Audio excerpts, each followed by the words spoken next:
Hello, hi, and welcome again to the Terminal Podcast, where in the end, it's all about the numbers. I am your host. We are broadcasting high above Pacific Center Station, and tonight, two THS grads are going to briefly talk baseball because I'm not at the main source from where my favorite team is. So, Chris, what is the word on the New York streets about the baseball teams we so graciously root for? Graciously. Well, it's early spring training news. The Metropolitans, you know, do they have enough pitching? Oh, Defensively, are they better with Polanco and Bichette playing positions they've never really played before? yeah. Um, I mean, you're the, go what? ahead. No, I was gonna say No, I'm you're. just I saying mean, those are the questions that people are having. And then the question I heard today a lot was they have this new Wonder Boy as their bench coach. oh, bench coach story. Okay. Yeah, he's some like analytics nerd. He's like Stearns's boy. So, they're already rallying the conspiracies that if Mendy doesn't get off to a good start, They're that, just gonna put that guy in as the manager because he's got a yeah, feel for the because he's team. analytics boy, because he's like Bill James Jr. or whatever. And that's, Oh, that's Stearns's thing. Again, that was just, again, you're fishing for things to talk about the first yeah, couple of days of training camp, which is especially. which is exactly it. I was waiting for our third who's not on this call today, but I was gonna ask, what's your favorite uh best shape of his life? Worked on this in the off season and I everything like haven't that heard for any of you. that yet. I haven't heard any of that Oh, yet. But really? I've already yeah, gotten, I mean, I've gotten Francisco Alvarez, he's dropped 10 pounds and he's in the best shape of his life and he's healthy once again without the hamate injury, which he did have last year or was the year right. before that. Yeah, I mean, so he's already had the hamate, unlike everybody else. This year he got the hamate injury. Um, so you don't have one of those yet, huh? Hang on a sec. Okay. Oh, it's the Nordic combined. I thought we were doing some biathlon on the Olympics, and I was gonna have to go. Oh. Um, I'm kidding. I do love the biathlon though, As but the this is biathlon one where you cross country ski and then you drop down and then you shoot a and gun shoot. and then you get it. Yep. Okay, so what was the one? So I guess it was the shorter distance because I saw the ones earlier where they did that because there was a difference because some of the guys got all the way down. And there were some guys who just literally got down to one knee and the other people just stood right up or just bing, bing, No, no, bing. no. There's different shooting stations. Oh, really? Yeah. Interesting. Yeah, see, no idea. No So it idea. depends on the race. And some of the races you have to do like multiple shooting. You do a prone one, you do a standing one. Ah, okay. Yeah. Yeah, see, it's and this is the time to know because you know about it more than I do because I'm trying to pay attention and not pay attention. What was I watching the other day? Because there's nothing else going on. I'm sitting there going to myself, I'm realizing I'm actually a little excited that Carlos Mendoza, the manager of the Mets, was talking about how he was going to start Brandon Wallell against the Marlins in some sort of the first spring training game, which is like Saturday, which is going to be like, Right. and it's like Waddell's like, the 4A pitcher. I mean, like it's a nobody. It's starting, but it's like, yay, we're getting something. God. Yeah, yeah. It's just yeah. I uh, I mean, good. the big Yankee training camp news was yesterday. Judge did a press conference today. I guess Giancarlo Stanton did, and it was the way, again, headlines. You were a news guy. Hmm. Um, the way the headlines read, the judge not happy with off season or whatever, like Yankee off season, and they like Oh. the way they like asked the question was Hmm. like, early on, were you disappointed that the Yankees didn't sign anybody like right away? And he Yeah. was like, yeah, I was a little disappointed. I'm watching the news kind of like everybody else. But then it got around to, but when we re signed Cody Bellinger, like we think Cody Bellinger is really good and we like him as a teammate and he helps our team win. If you hear Both the Judge whole and quote. Stan, Judge said that yesterday and Stan said it today, but the headline is Judge not happy with Cashman's offseason. You're like, no, that's not what he said. Like, But if you, but it's the whole quote. You have to actually hear the whole quote, the Right. No, context no, of it. I Yeah. know, I get it, but it's just No, like that's the I big know news. you. It's like, so what's Aaron Judge going to do? Not try to hit 60 home runs? Yeah, he's going to go out. Like, I don't care what Aaron Judge thinks about Brian Cashman. I mean, He's you've signed already to a said it. deal. It's frustrating, and you've already said it, which is the search to try and find some kind of story to fill the space because Yeah. there's absolutely nothing there to do. So it becomes I was going to ask you really, which is the same sort of question, but this is the general preview questions for the New York Yankees and the unofficial official to THS preview section for your New York Yankees 2026. Are you good with it just running it back? Yeah, well, we won 94 games and tied for the most wins in the American League last year. So running it back, the whole running it back theory, Mhm. um, I'll take that again. And again, no one likes the Cashman line, but the playoffs are a crapshoot. They are Mhm. in baseball. They are nowadays. You just got to get there to be actually Mm-mm. to be able to play is what it And comes down to. what says the Yankees won't get it? Now, I know the rhetoric's going to be when the Yankees are hot, because eventually they'll have a hot period in the season and be like, well, it doesn't mean anything until October. Okay, well, we can't get to October until we don't have a time machine. Now you got to So, win in June to get to October. Yes. yeah. So, yeah, I'm So fine with them running it back. I listen, they've got some things. They've got some things they have to figure out, but every team does. Like, no teams, nowadays, no team's complete in spring training. here's my question as far as running it back and winning 94 games. Not a lot of that, but a somewhat central part of it because he played center field was Trent Grisham. Can you expect him to repeat his numbers from last year?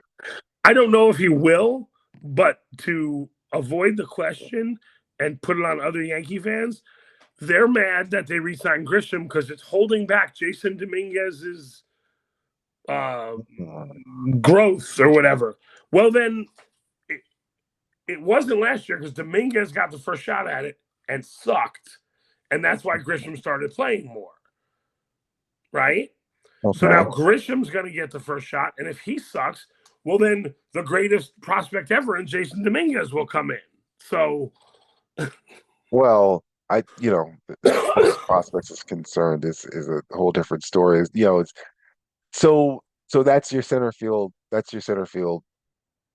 I don't want to say well, Belly. I that's mean, center if we field. go, if Grisham's not playing well and doesn't repeat his season from last year, which I think it might be hard to do, then Hmm. Belly will play center, and because Dominguez can't play center field, I mean, he's a butcher out in the outfield. Um, I mean, Judge is a better center fielder, but they don't love to put Judge in center. But I think you can get away with Grisham there on platoon days, and then rotating Bellinger and Judge in center. And now again, there's also the Spencer Jones thing, who's another promising prospect who's getting a shot to make the Major League Baseball roster this year. So I think their outfield is fine between Jones, Dominguez, and Grisham.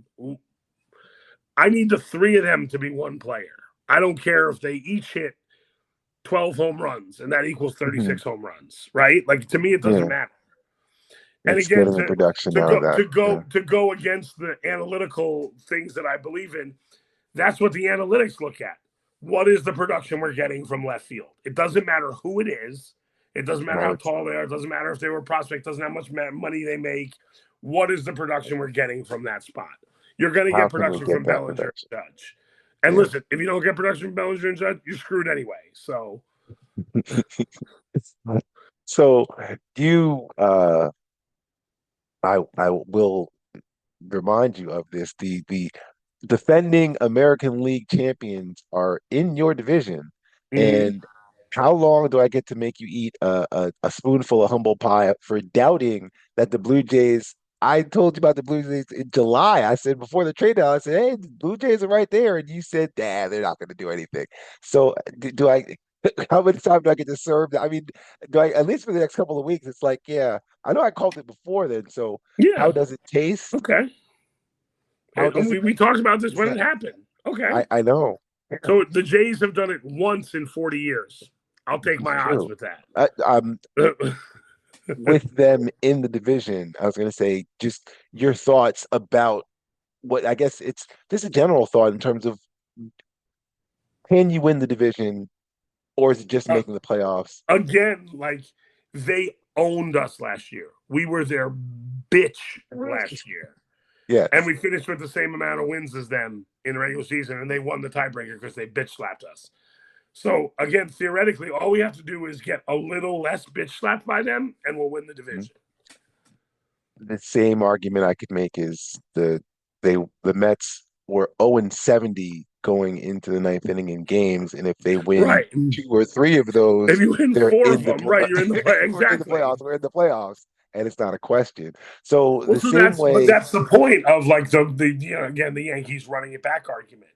Well, what Mhm. were you going to do? Change the whole fucking team? Like sometimes it's I, just a tweak here and there, and a thing here and there, and some of it's health, and some of it's that like yeah, you can't majorly overhaul your team every year.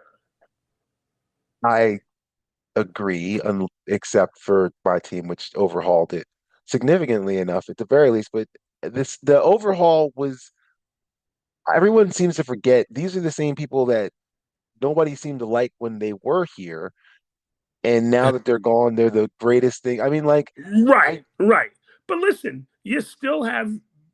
you, you still have Juan Soto, you still have Francisco Lindor, the Beatty Vientos, that group of people is going to get chances to play somewhere. You added Bichette, good ad, right? You added Polanco, good bat. Like, I don't think it was a major overhaul. Your catching still the same with Alvarez and Torrens, right? You I'm didn't make.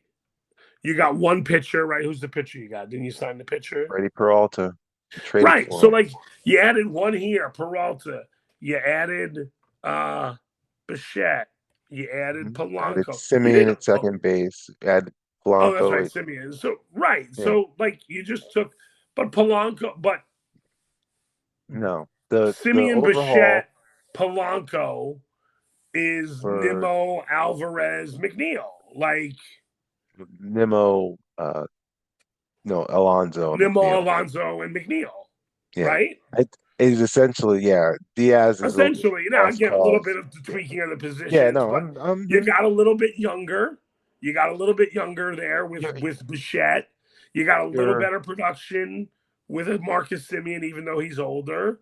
you're So talking to the again, you wrong just person with this. You're talking to the wrong you're talking to the, to the choir because I'm happy with the changes. no. But That's what I was that's saying. why You I'm don't have asking to go you. out and sign $1 billion free agent or do like or trade for everybody. Like you just make some good, smart moves because if you have a core, if you have again, let's be honest. In the Mets case, the pitching's young and inexperienced a little bit, but you have Kodai Senga, you brought Peralta. But the fact is, you have two guys that are MVP candidates, and when you have that, that's a good base to start from. You don't have to go crazy. I'll I'll you can't see my fingers flipping in a circle back, which I started Mm-mm. this whole thing, which is so is who is saying what you just said in New York, in the New York media sphere? Is that even being worded, or is it just Yeah, you I just and think me for the and Mets, I think people are just worried about the pitching after Peralta and McLean, the starting pitching. that's the thing that I find most fascinating is because apparently McLean is through. He's he's thrown 8 starts. I believe he can. He's got the stuff and everything like that, but he's got 8 starts in, and Well, yet I he's think believed people to know that be he's going to go out and get 30 starts this year. if He's got he's a young live arm. He's going to start 30 games this year. So if he can, yeah, I still think there's some people reserved on how good he's going to be, right? Like, I think now he's a 2.5, right? You got yeah. to In see it a terms little of more, right? 2.5, as far as what? I like a 2.5 in the row. He's not an ace. He's not a two. Oh, He's not a oh, three. He's like you're not reading the New York Post and SNY articles that I am because everybody's got him as the ace of the staff. He no, was no, the ace. no. He's two now because Peralta's here. But it was everybody was going, it's McNeil and who else? Like he was the one. That was it. And I've gone he's eight starts He's into 8 his starts career. in. He Let's all has he breathe. has great potential. He's got great stuff. He's a great Yeah. prospect. But right, to me, he's a 2.5 right now. But see, my whole thing is I'm belief, sadly, that a healthy Sean Manaea is going to be better than what he was coming back last year, but that's Right. still a 3-4. A healthy Kodai Senga uh, was a Cy Young candidate a few years ago, and then was going to start the All-Star game last year before Pete Alonso injured him. Because through 14 Right. starts, he was like 10 and I would search back for the stats, but it was a 1.60 ERA. It was a sub 2 Yeah. ERA prior to But him being again, injured. you can't But Senga can't you be your can't one or count on it. two Oh yeah, no. I'm because not counting him as a 1-2. I'm just no, I'm just saying, saying, yeah, right. So he just can't be a 1 or 2 just because of the limited innings he pitches. Like he just can't be.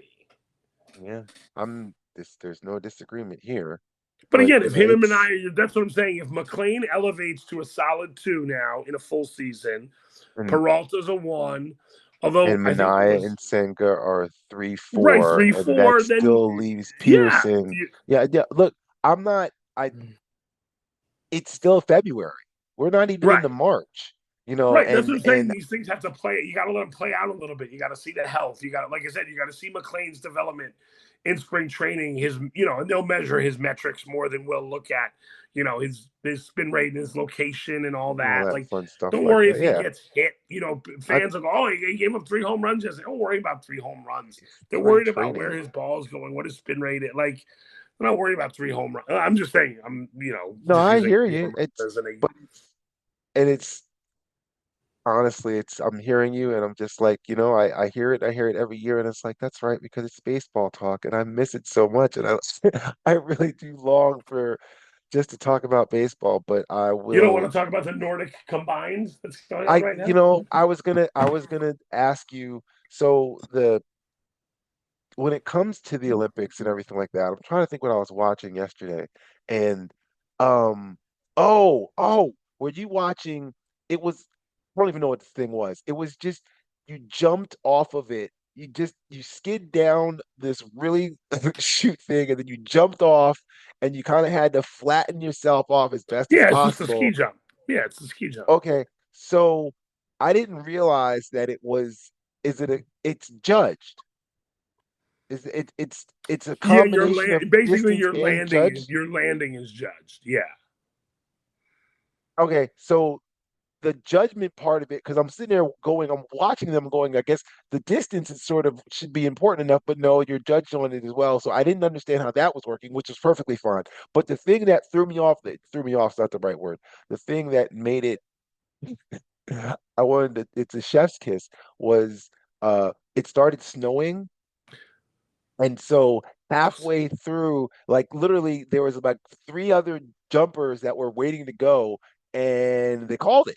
They were just like, Oh, because it was too much snow. it's too Okay. much snow. We're not good because the thing was they had snow blowers and they were trying to clear the track because they also were saying we have to keep it in somewhat the same conditions that the first jumper did as Right. opposed to the Yeah, last yeah. jumper and everything like that. So the thing is they kicked it back to the last time they considered a point to close at, which gave these other people winners. But like the guy in Japan had jumped in the previous time to get his team up to the last jump to be one of the final jumpers.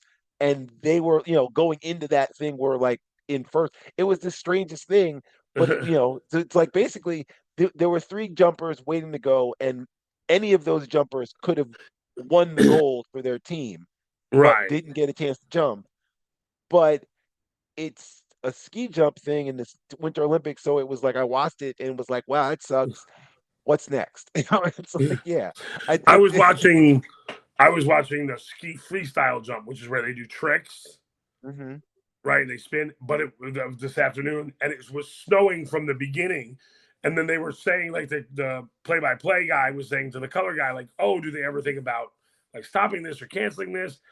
And the snow looked like it was coming down, but it was cool to watch them like flipping in the snow and doing all this stuff. Yeah, And after everyone did their first run, They then did the same thing, snowblowed, shoveled, and he's like, if they can maintain it where it's not a danger, everyone's jumping in the snow, everyone's been jumping in the snow. He's like, so they probably won't cancel it as long as they can just keep, like, every few jumpers they were like shoveling off and snow blowing off a little bit. So, but yeah, it's interesting, a Winter Olympic sport getting canceled because of too much snow.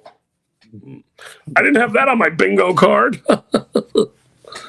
Did I did I already ask about whether a judgment sport is Yeah, we had that ask that discussion in the last question? episode. Yeah. Because like you just said, well, that thing where they're jumping off of it and then they're doing the twists and turns and everything like that, it's like, oh, I see why you're judging off of that, I guess, because they're also doing different things in the air. But it's like Right. the jump thing was judged was it was Like kind I of said, mind-boggling because it's it's the like, landing. It's the landing that's judged really. Because I was just watching it in the Nordic. Because the Nordic combined is ski jumping, and then you do mhm. cross country skiing. But they were saying it's the landing that's judged. That you're landing perfectly. It's like when you dismount in the gymnastics. Hmm. Hold on a second. I think we might get uh, a surprise guest to this little appearance. But the it's I don't know. I don't connect the same way with the Winter Olympics, and I don't know if it is that just because as a country we don't connect to the winter sports as Yeah, much as we're not as dominant. Yeah, I or think is that it just I the think that dominance factor of it is because but I mean even you say that and it's like growing up in the Northeast we have snow we have yeah, all but those we don't places have as where you much can snow do as that. Finland and Norway. No, no, no, but No, Minnesotans we do do. well in the Winter Olympics, but we don't have like sports that we dominate, like even individually. Like we have good winter athletes and we're among the medal, people. But yeah, I think that's part of it that we don't, There's enough you know, money into it, I would us think so. Americans, we like domination, baby. Well, and is that, that's the other part of it, which is we have, look, as Americans, we have the money to dominate. We have the facilities and the ability to put people out in the snow and have them go across, northern Montana and then shoot a gun at a deer and then get back up and everything. I mean, that's what that's for, right? I'm assuming that's what it's for. I watched, and No, you don't, because it what? was started because there were in the early part of the 19th century, Finland, I believe, and Norway had elite military units that would Oh, ski, like they would ski into battle and shoot people because of the harsh winter conditions. They had to be able to have people that could do that. that- What? I'm laughing. It's the thought of someone skiing into battle and then Well, when you fight a skiing war in Finland, like that's what happens in shooting the a, I winter. guess Like, shooting a crossbow and then skiing off in the opposite direction. That yeah, just yeah, feels. or being able to like ski into a position where you're like overlooking something and you shoot. Yeah, like But that's where see, it gets its origins from. you're saying shooting at that point. Well, I guess 17, or I guess no, we do have guns in the 1700s, don't we? No, I was saying in the 20th century, 19th and 20th century, Are you late saying 18th. then? Yeah, Oh, I thought this would have like been during some World War sort of. One, World War Two. Yeah, Oh, wow. Huh. but to your point about America having money and that we can send people in to northern Montana to practice these, if you don't grow up with these sports, we do in certain areas in Utah and Colorado and Vermont. But it's the Tony Kornheiser soccer argument, which I'm sure you've heard him make. Like whenever we're playing like Trinidad and Tobago in a soccer match, and he's like, "Why is this even a contest? We have way more people. We have way much more money. Like, how do we not cultivate better soccer players?" I mean, I mean, I know there's a million reasons for it, but he's just oh, using like no, no, I hear it, but it's a, a culture oh, thing. It's a it's culture a thing. culture thing. I don't think it's a culture. I think it's just we don't care. Well, that's culture. In these other countries, the culture is soccer. Soccer is not our culture.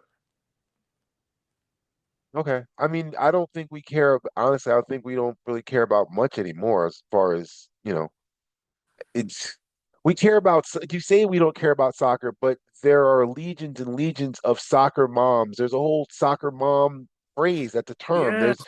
But tons of again, for the millionth time, you fucking soccer people, why won't you get it into your head? And I'm not trying to insult the sport of soccer, but hmm at the child level, it's the easiest sport for any kid to play. It's running and Yeah. kicking something on the ground. Yeah. That's it. So there's a million kids that play soccer and have soccer moms, but by the time they're 13, they've all stopped playing soccer. Well, they Not all all of them, have it. but That's the whole thing. Not no, but a all of them. majority have. If you look Yeah. at the soccer numbers from 8 years old to high school, they go down Well, precipitously and yeah. have for 50 years in this country. The sad thing is there's not enough. You're unable to grab enough, and the few that they do keep that are able to keep around and everything like that. That was the other thing I was going to say, which I know you were going to hate that conversation, but I was waiting for Scott to have it, What? which is the where was it? I'm searching for it. The fact that yeah, the USL, the United Soccer League, they currently that's the league that's under MLS right now. They've Right. set up relegation. It's the first sort of soccer relegation in the U.S. sport where there's basically going to Oh, be three okay. divisions that they're going to allow for local. I mean, like there's going to be three divisions. So like it's going Yeah. to basically be MLS and then told you we get a surprise guest. It'll be MLS, and then you're gonna have like the first division, and then the second division, and the third division. So the third Right. division is is basically gonna be like, the first division is gonna be like Rochester and Birmingham or something like that. Those clubs that are there. And then the second division is the smaller ones. And then the third division can end up being, Joe's soccer club that we me and my friends, we got this club, we're playing in this league over here. That can be the third division because that's where it kind of like that's where local clubs can start and then rise up, which is what it Right. feels like it was over in England. Scott, do you have any idea what that's like as far as local soccer clubs over in foreign countries and such? No? I haven't been over there in 30 years. So then what good are you for this conversation if you don't even have that as an answer? If you don't have great soccer, so I don't know how we're talking about It, soccer. My brother knows all of that stuff. I don't know that Yeah. stuff. That's not my world. Um, I don't know. I no. did go to the first MLS All-Star game ever. I went to that Did because you of my really? brother. Nice. Do Um, you think your son playing soccer at all? it's funny. That particular sport, we kind of tapped out on. We might do it again, but like it was the town version of the little kids soccer was like they put a ball out and like 80 kids chase after one ball and it's just a fucking nightmare. Which is So what I said, Martin. yeah, so it was like I don't know what that is. That's not he. And then he would come running off the field to me being like I can't get the ball. There's too like because it's insane. I'm exaggerating, not 80 kids in one ball, Of but it course. is literally more kids than a typical soccer game and one ball. And it just doesn't he doesn't get touches, He just wants to get touches, Mm. really. So Mm. he's been playing basketball, t-ball. We did soccer. He didn't love it as much. Basketball, we He's like. a hooper. He's a hooper, Martin. So we'll see. Not a I don't know. baseball I'm sure player? I don't know what his thing's gonna be. We don't know yet. Well, that's He's a good. hooper. He's into Always good. watching hoops. He's into watching hoops, playing That's hoops, true. hooper, He does like baller. him.